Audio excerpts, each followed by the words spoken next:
Hello, my name is Dr. George Mochocki, and welcome to Finance 225 International Financial Management. And today we're going to be discussing Chapter 11, Managing Transaction Exposure.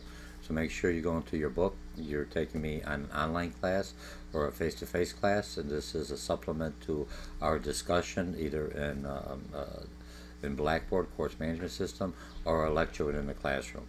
So remember the whole thing, to get the book, print out the first the 2 pages of this mind maps that I provided you in the second tier, and as you're reading, look at it as you're in the lecture room, write your information down.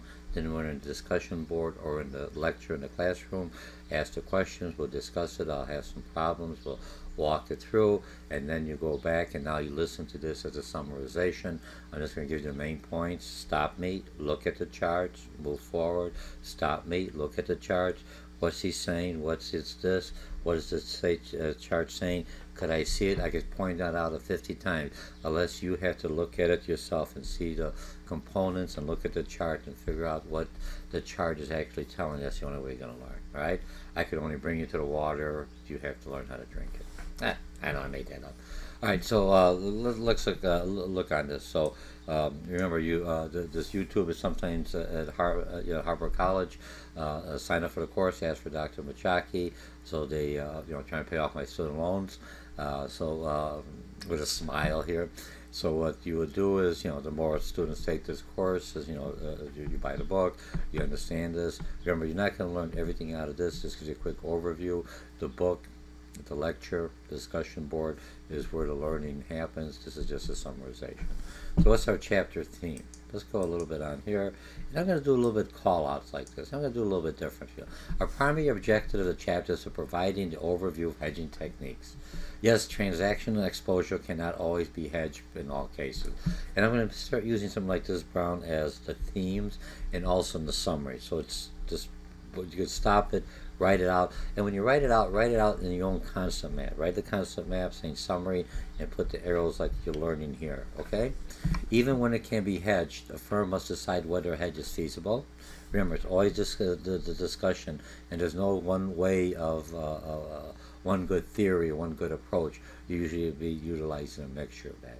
And it could be only one way going forward if you're only dealing with one country. Multinational may have several subsidiaries in different countries. Distribution here, manufacturing here, a sales operation here, or whatever, the corporate headquarters here, where they're getting the best tax breaks and benefits in return on an investment in that location. While a firm will only know for sure whether hedging is worthwhile after the period, remember, it's like a fortune. You're taking, you go with the intuitive, you're looking at this until after it's happened, I did a good decision, or you don't know, there's too many variables, but you at least have if you're 60% or 70% of the time correct, it's not a bad number. You want to be 100%, that's nice. 90% is even greater, but most of the time I think we work about 70 or 60% in that range. Now it can incorporate its expectation about future exchanges, future inflows, money coming in and outflows, what I have to pay out, as well as a degree of risk aversion to make the hedging decisions. That's all it is. It's a chapter thing. That's what we're going to talk about. I'm going to do look at different hedging and what are some of the pluses, the advantages, basic definitions. You've already read it. We discussed it. And now if you don't understand it, stop it. Go into the book. Go forward. Go backwards. All right? Write it down. Utilize all the senses. Okay, policies for helping hedging transaction exposure. Okay, you have two: hedging most of the exposure, and selective hedging. Allows MCMs, multinational, to more accurately forecast future cash flow. More accurately, not 100%. All right, in their home currency, their parent currency, so that they can make better decisions regarding the amount of financing they will need. Remember, I got to have certain currencies in my home to even pay off. This is where I know if I made a profit, but I have to also convert that currency to a subsidiary. In which way do I get more, depending on the exchange rates and what's going on in that geographic area where the subsidiary is operating. All right. Now you have selective hedging. MC must identify its degree of transactional exposure. You're just looking, what's the risk, what's the exposure. If I don't have as much of a risk, I may not hedge as much. You know what I mean? But it depends on the risk. What's going on there? Okay, MC considers various techniques to hedge, and on this one here, the various techniques is the the exposure, so that it can decide which hedging technique is optimal and whether hedging whether to hedge is transaction exposure. You don't have to do it. Remember, I don't need to have insurance if I know it's going to be in my garage all the time. But if I'm always thinking of earthquakes or lightning or something else, then I'll get the insurance. But if I'm never going to drive it, I'm fairly safe. So I mean, I'll insure it for everything. You know what I mean? So that's what all hedging is. It doesn't make sense to hedge. What's going on? Where's my currency? And since from the global is going to affect. Remember, we're talking now a lot about what China's doing with devaluating the yen, and then how it's giving a ripple effect through the global currencies, the stock markets. The Dow Jones are going down numbers because it has a ripple effect. Are other countries going to start devaluing there to have the edge on their so their goods people will buy because it'd be cheaper than Chinese. Right now, Chinese goods are still cheaper than the U.S. because of the devaluation. The prices are going up, and we were doing pretty good. We had a weak dollar. Yeah, let's see how quickly it changed. But do I hedge? Where do I care? Do the currency? So now I'm buying it. Doesn't make sense for me. So I get more yens now if I put my dollars in there. Am I importing or am I exporting?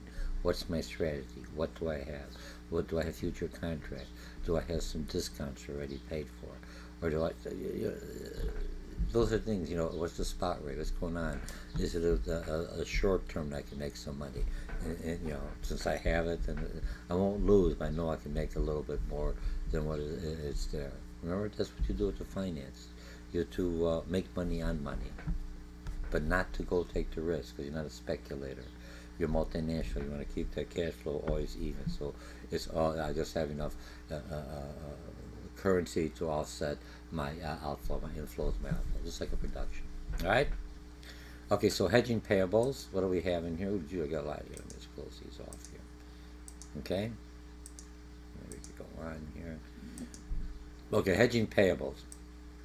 Using forward or forward hedge, money market hedge, or currency call options. This is what you're going to be using for your for the hedging. Okay, these are the instruments or the strategies you'll be utilizing. Okay, so let's go into forward or future hedge. Okay, allows an MCC to lock the specific exchange rate. Remember, stop me if I'm going too quickly. I'm trying to do this within an hour. And then stop it, write it down. Utilize your senses. Say it out loud so it keeps on coming in here. Allows the MCC to lock in specific exchange rate and hedge payables, okay, at which you can purchase the currencies. So I have something to I got to pay. I already got that locked in. I know I've got that money there. And here's the thing at this price. Now, do I hedge? Do I have something else on my at the other end? Question for you to ponder on. A forward contract is negotiated between a firm and a financial institution, always with a time frame. Forward contract will specify the currency that the firm will pay, okay, a currency that the firm will receive, when, it's forward contract, at what time, amount of the currency to be received by the firm, and at the rate at which the MMC will exchange the currencies, called the forward rate. Here's the rate I'm going to pay for it. The rates are all locked in. I'm already figuring here's the spot rate. I kind of know what the currency is. Keeping my fingers crossed, I'm doing all right. Would like to get that abnormal profit, but I don't want to get that abnormal loss. At least break even or make some money on that. Future date at which the exchange of the currency will occur. Remember, a lot of organizations try to, are they more risk takers or are they more stable? Right now, with everything going out the financial market, and you know they're getting a little bit more looser, taking a little more risk again. But it's been kind of quiet for a while. All right, let's see. Hedging payables. Now, money markets hedge on payables. So what do we have here? Involves. Let me just close this off. Involves taking a money market position. So you got to take a position to cover future payables position. So you're doing something now to make sure you have that inflow of cash ready for the outflow. If a firm prefers to hedge payables without using its cash balances, then it must borrow funds in home currency and invest in money market hedge versus the forward hedge. So basically, it's looking more at the forward hedge. Since the result of both hedges are known beforehand, the firm can implement one that's more feasible. Which one makes sense? Again, what are you comfortable with? What's the firm's risk? What's the data it's showing you? Even though some of it is from that quarter, what's the similarity? What and again, the intuitive understanding. Okay, the next one, call option. We just close this off. Call option hedge on payables. A call currency. These are different ones listed. A currency call option provides the right to buy a specific amount of a particular currency at a specific strike price or exercise price. Keep those two. Remember, highlight that. I want you to start remember strike price, exercise price. When you're doing your MMC team project, you'll be turning in. You better start utilizing some of these concepts. I want them in bold, so I know you understand it. You got to have like 35, I think, out of the whole paper, which isn't too bad. All right, 35 or 40. You're working in teams, you do fine.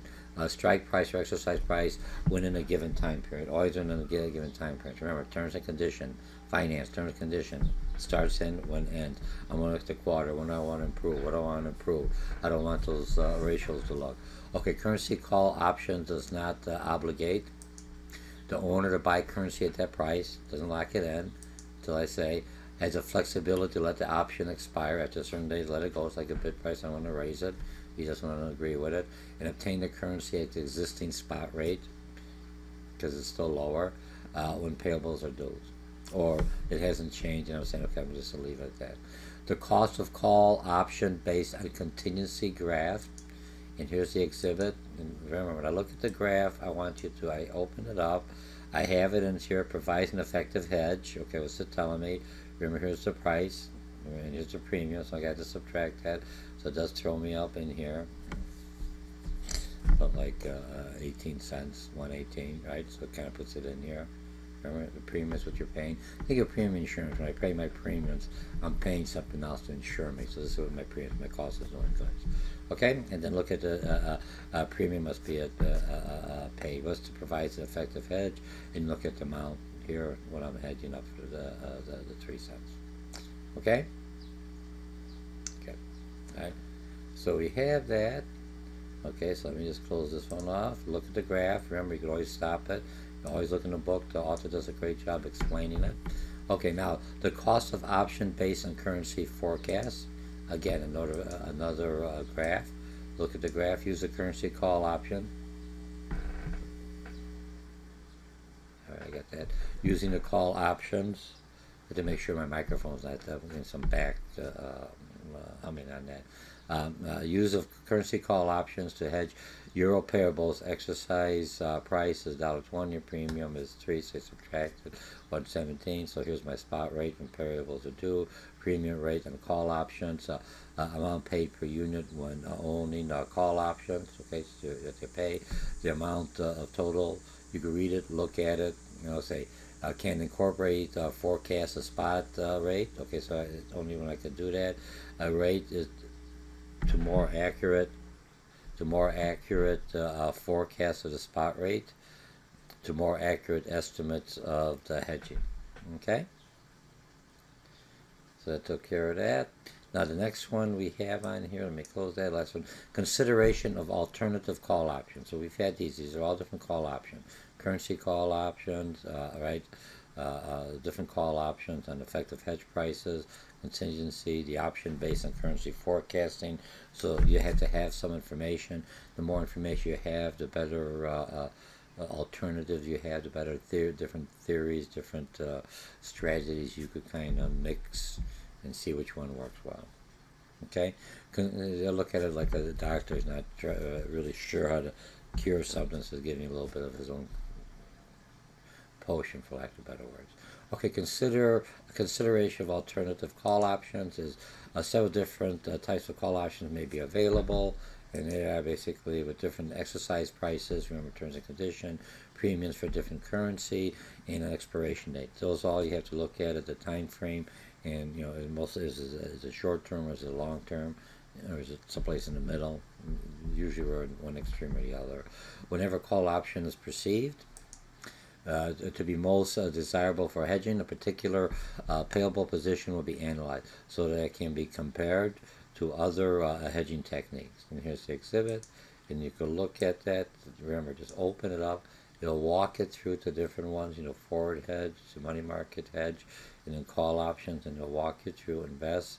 You get in the euros, you talk it back, multiply it, and then you look at the numbers here, and it gives you a different alternatives, and so you're looking at the option, and you're looking at your probability that's going to be, it'll come to pass. Okay? Okay, so we got that, so we took care of that. Okay, now, the next one we're going to look at comparison of techniques to use to hedge. Okay, the cost of forward hedge, so we're just comparing them in here. I'm going to compare the first two and then talk about it in general. Or money market hedge can be determined with certainty, so there's that's a good, that's a plus, you know what I mean? Using the hedge comparable. The currency call option hedge has different outcomes depending on the future spot rate at the time the payables are due. A little more, again, another factor that could change the equation a little more risk, so there's a little more unknown added into that. But remember, you look at the market, you look at what's going on, and you have to you have to take some risk, but you're taking calculated. What's the probability? Like before, 70% fine, go ahead with it. You still got 30% in one go, but your higher probability, it'll be closer to what you've been predicting. It may not be exactly, but it'd be closer than that being accepted to that extreme. The other one will give you 10% probability. Let's say you have no other choice, I wouldn't go with it. I just take the gamble and just hope for the best. Okay, optimal technique for hedging payables is, and here we're going to exhibit again, and you can look at the exhibits. Remember, you got different ones. You got the forward hedge, you got the money market hedge, you got no hedge at all. So what am I doing? Am I breaking out your currency optional hedge? So you have your the comparison, and like I said, look in the book, walks into step and step.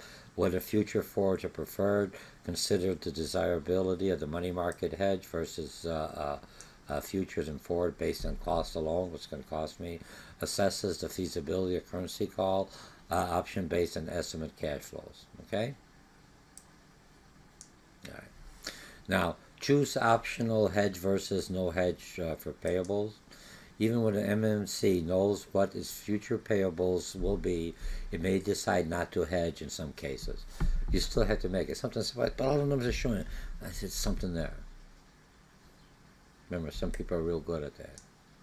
Okay, evaluating the hedge decision by estimating the real cost of the hedging versus the cost if not hedged. This is what my opportunity cost, for lack of a better word. Okay, chapter problem. Now, I got the problem, and I'm going to open up. I'm not going to read it, but I want you to do it. So I'm going to click this open.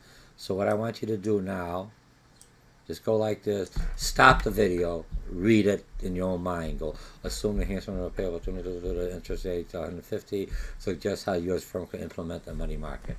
Okay, look at the thing and see if you can answer it if you would have saw this as a homework problem. I think it is one that I assigned. And here's your answer.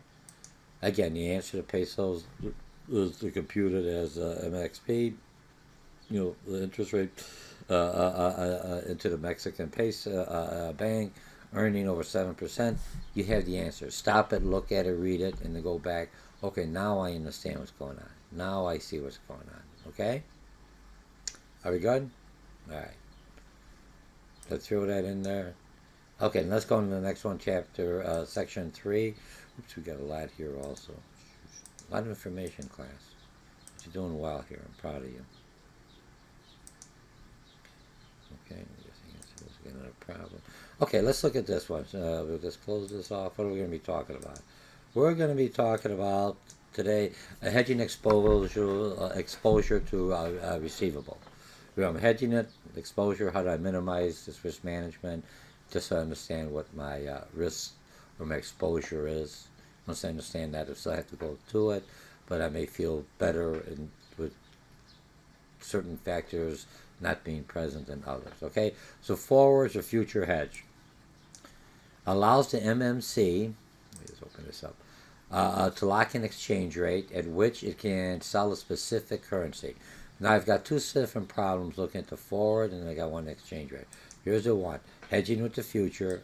Look at the problem, explains it, right? Read it, stop it, try to solve it, then click the thing on the answer, and it specifies wrong.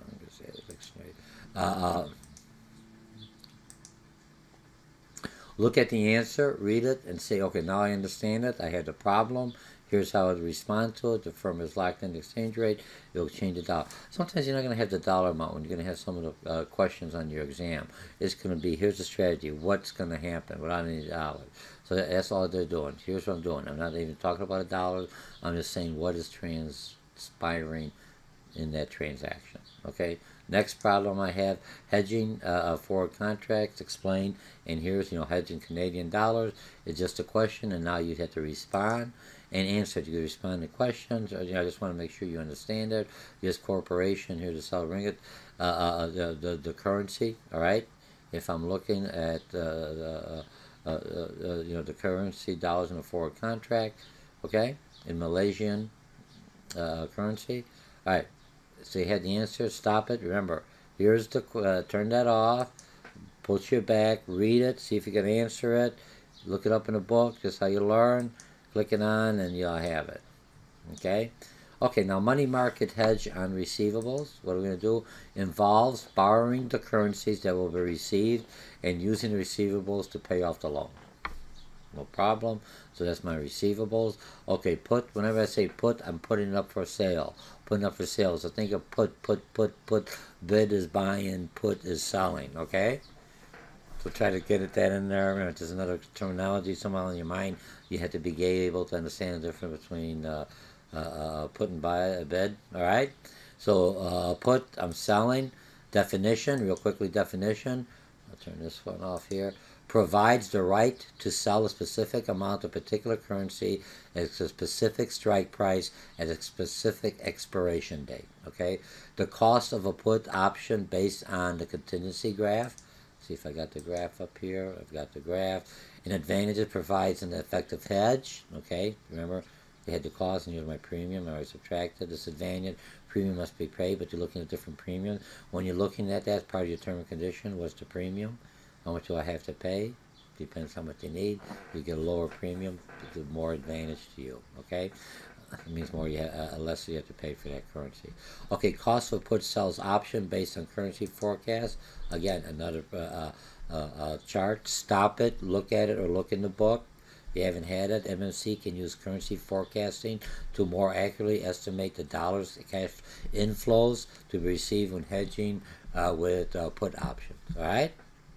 I'm hedging with put option. What's my inflows? So I could convert that into the currency at my at the subsidiary or back at the parent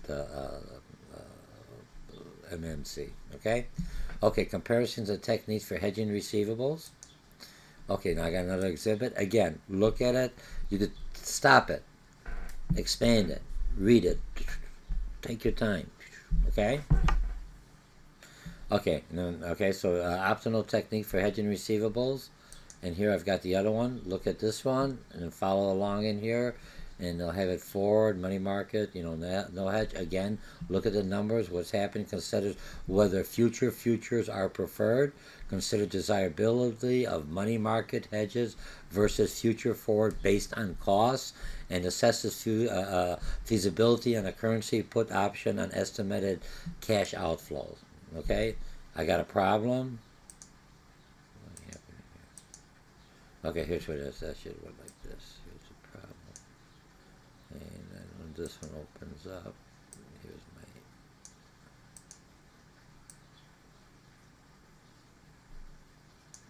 maybe it's like this. Problem, I change this to answer.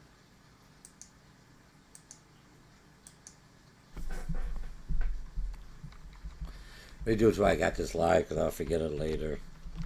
Remember, I would have done this inside the classroom. Okay, so you got your money market receivable, assumes, got the problem, look at it, just identify, remember, when you're looking at it, get rid of all the words, like I'm trying to do just in the concept map, just hit the main thing right off to the side, what are the variables I have, and then try to answer it, what are they asking me for, and then you'll convert it, and here's your answer, right? Optimal hedge versus no hedges on receivable. Again, any MMC may know what his future receivables will be, yet still desire not to hedge. I know it, I'm sure, but I may not decide to hedge. I don't wrap up the money. Why take the gamble? Why go through that cost of transferring money? Just leave it where I'm at. your call. Okay. In that case, the MSA needs to determine the probability of distribution of its revenue from receivable with not hedging. Right. I'm looking at. I have to look at the. What's the outcome going to be? Okay, evaluating the hedging decision by estimating the real cost of hedging receivables versus the cost of receivables if not hedged. Okay, summary of hedging techniques, and then again we got the review of techniques. And this I don't have to go through it, but right now stop, read it. Future hedges. Okay, a reminder. Okay, remember just like a summarization. Very good. All right, what do we have? We have only a few more to go on this side. I'm mistaken. How many more I got here? Okay, two more. Okay, I'm already a little bit over. I'm doing pretty good. I think I got like 50 minutes or 45 minutes in the last chapter. Okay, limitation of hedging. What are my limitations? Okay, you're going to have certain limitations. Let's go on this one. Limitation, number one, of hedging an uncertain amount. How much? I'm not sure. Some international transactions involved and an uncertain amount of foreign currency leading to overhedging. I'm taking a gamble, I'm not sure, so I overhedge. It's got too much. I'm paying too much for what I need. Okay, the continual short-term hedging of repeated transactions. Here's some thing of limited, repeated, short-term hedging. Remember, everything, the variables, all the factors have to be just right. And it may not be in that quarter, that section you're doing it. May have limited effects, and you have, I've got two, let me see, I got three. Do I have one here? No. Okay, look at the two charts. It says repeated hedging variables wins currency. Look at the savings from the hedges, right? Look at more at the short term, right? Mistaken, they're both short terms. 1, 2, 3 years. How much you're making? Does it making the money? Is the risk involved on there? And then long-term solution. Some banks offer, so I'm looking at what I'm making here. If they lock me in at a higher rate, instead of doing the short term, missing it, and doing that, and I know it, that it hasn't changed, that may be my option if I could get a longer term than what I'm making here on my return on my, you know what I mean, on my forward rate and my spot rate. Okay? All right? And so I'm looking at the currency. Okay, so we've got that. Okay? Now, let me look at this one here. Let me just close this off. Okay, now alternative hedging techniques. Now let's look at this one. We're almost done, class. Hang in there. I know. Just remember, just stop me. Try not to do all the chapters at one time. I think the way I've got it set up, they're doing either one chapter or two chapters a week. I try to combine. Remember, the whole thing I'm looking at is the terminology and strategies and concepts. Don't worry about the math portion. That'll come down the road. There's too much. There'll be no way to do it. It's an introduction class to international finance at a community college level. It gives you a good, solid foundation. I want you to understand, the different terminology, the bid. You know what I mean? The sell, all right? You know what I mean? The ask price, all right? Are we good? So I want you to start looking and trying to think what's going on. That's what I'm trying to do out of here. We're almost halfway through. I think it's chapter 11. And think, you're getting there. Come on, you didn't think you'd get this far. Okay, leading and lagging. Okay, alternative hedging technique. Adjusting the timing of a payment or distribution to reflect an expectation about a future currency movement. So when do I take my money out? When do I do it? It has to be timed just right. And you could adjust that, when you're paying out. You're controlling some of it. You're doing the terms and conditions, but you have to understand your market. You have to understand when the cash flows are coming in, when that currency is changing. Okay? And, on the short term, long term, you're a little bit, you're taking a lot more risk. So the return has to be a little bit secure. Okay, cross-hedging. Hedging by using currency that serves a proxy for a currency in which MMC is exposed to. So it may not be the parent currency, but I'm using another currency that I could utilize as a proxy as a substitute for it. Okay, currency diversification. Reduce exposure by diversifying business among numerous currencies. But again, you have to watch that. There's software that can move the money for you electronically, but remember, you always look at the software, only see things. You may not get that feel, because software is just looking, this happened, it's just responding. Though they have other, what they call intelligent software. All right, so that took care of alternative, the hedging techniques. Now let's look at our summary. Now the summary we've got here, subtopic. Let me just get rid of these. Delete. I've done this a little different. I'm using the summary from the author. So when I'm looking at the summary, I'm doing it as a call out. So I'm just going to read it, but I want you to stop it and look at the summary. And it says call out, hedge transaction. What's the summary? And then what they basically said is that the MMC chose to hedge most of the transaction exposures or to selectively hedge. Okay, that's one of it. The next call out is transaction exposure. Quick summary, summarization. Some MMCs hedge most of the transactions exposure so they can be more accurately predict their future cash inflows or outflows. Again, in here, do the concept map, so go MMCs and then draw it out and go, transition exposures and then do another branch out. And that's how you start doing your concept maps, even with this. Okay, it makes better decisions regarding the amount of financing doing it. That's all it's doing. Transaction exposure. I have some exposure, I have some risk, I have some costs. How do I minimize this? I know something's going to happen with the exchange rate, so I have some contracts in there or something, or short term, kind of make the money and still break even at the end. Those are all decisions you have to look at. All right, call out 3, and this one I did an error. I just want to rename them all. That's my error. Okay, call out selective hedging, and to call out this many MNC use selective hedging, in which they consider each type of transaction separately. You have to, and it's not like they do it by hand. There's software that gives you the probability of which ones would be more successful, and then you have to look at it. But sometimes you're more familiar with one over the other, that you have a higher confidence level.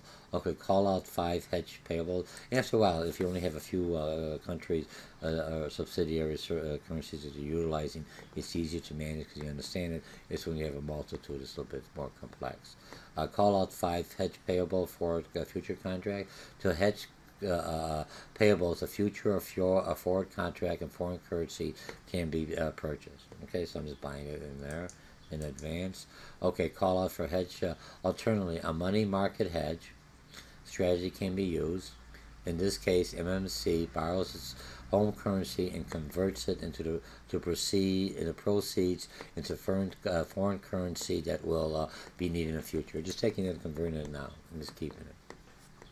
Look, all this is a commodity. It's not that hard, but when you're looking at, you're talking millions, sometimes millions and billions of dollars, you have to be careful how you're doing this. Or even if it's a smaller amount, it's still money you want to make sure. Because I was teasing around, I was working with a client, and it says, hey, you had an account that was like, we were doing something that was like, like a $25 million activity or project, and I say it's only $5,000, what the hell? $5,000, give me the damn $5,000. I thought about it. To me, I was looking at peanut compared to a larger number, but overall, all those $5,000 adds up. You can't give them up. That's how you keep on cost. Okay, call out call option. Finally, call options on foreign currencies can be purchased. And then the currency option, the hedge, has an advantage over other hedging techniques in that the options do not have to be exercised. I have them out there. I still have the advantage. I don't have to exercise it, but I'm protected just in case. It's like somebody else. You want to do something? Okay, I'll put you in my book. If it happens, I'll do it. If not, no loss. I'm going to charge you one way or the other. Our premium must be paid to purchase the currency option. However, so there is a cost for the flexibility to provide. You're still paying some premium. But what's the amount for the premium to have that insurance on that? It's almost okay. You have me on call out, and I don't do anything else. So I'm not paying you a full amount. I'm paying you like a stipend amount or something. Okay, call out a limitation on hedging. Okay, one limitation to hedging is that if the actual payment of transaction is less than the expected payment, the MNC overhedges and is partially exposed to exchange rate movement. I overhedge, so it's negative for me. Okay? Now, some of the alternative on this, alternatively, if an MMC hedges only a minimum of possible payments in the transaction, it will be partially exposed to exchange rate movements in the transaction it involves in the payment that exceeds the minimum. Clear as mud. I'm teasing you. Okay, call out another limitation. Another limitation of hedging is that short-term hedges only affect the period for which it's applied. Remember, it's short-term. I make it or lose it, but the short-term I have a better odds that it will be in my favor or the direction I want it. The longer-term, a lot of things could happen. Okay? and then call out long-term solution. The last one is one potential solution for this limitation is for an MNC to use long-term hedging rather than repeated short-term hedging. You have more control, but you're doing it more often. It's like always checking the oven every 2 minutes instead of doing it every hour because you already know what's going on. You have a timer or some kind of software in there that gives you the notification. This choice is more effective, and MNC can be sure this transaction exposure persists in the distant future. That's our summary. So we did pretty good on this chapter. All right, so what we learned on here, let me just lock these all up. Expand. What we learned on all here is there's no webs on this one, but you have other sites you can look at. That all those sites that you have, the government sites, the business investment settlement, and Doohoo to find Google and Motley.Fool and some other finance sites will give you a lot of things on exposure rates or just investmentpedia. Click in there. They got videos, short. Try to find them, not the long ones like this one. Try to find the 5-10 minute ones. That's what I try to do it real quickly. That's in the concept. What's the hedging payable? Boom. What's the one for technique? And if you find someone online class, send me an email or something in the forum and say, Dr. George, I found this and posted. I may give you a point. That's how I build up the different sites and everything else where I got some of the other sites that I utilize on there. I mean, they're accurate. They may be not, for lack of better words, a little different than the norm, what I mean? But they get your attention, you understand that. So you're looking at hedging payables, how your exposure to the receivables, and limitations of a hedging, and alternatives to hedging techniques, and we had a quick summary. There's some problems in here. So again, thank you again for taking this class. It's Finance 225, offered by Harper College. Also, you could go on Harper University, iTunes U. There's other instructors that teach a similar class and see what they have. They may have shorter videos, more specific, and then you get some information, and that's how you learn. Remember, anything in finance, there's a lot of information. I'm more concerned that you understand the concept and the strategy, and you still do some homework problems, but not for the exam. It'll be all on the terminology and concept. And I'll see you in Chapter 12 going on. Okay, have a nice day. Bye. And make sure you ask for Dr. George Mochocki to sign up for my class. Remember, I'm trying to pay off my student loans.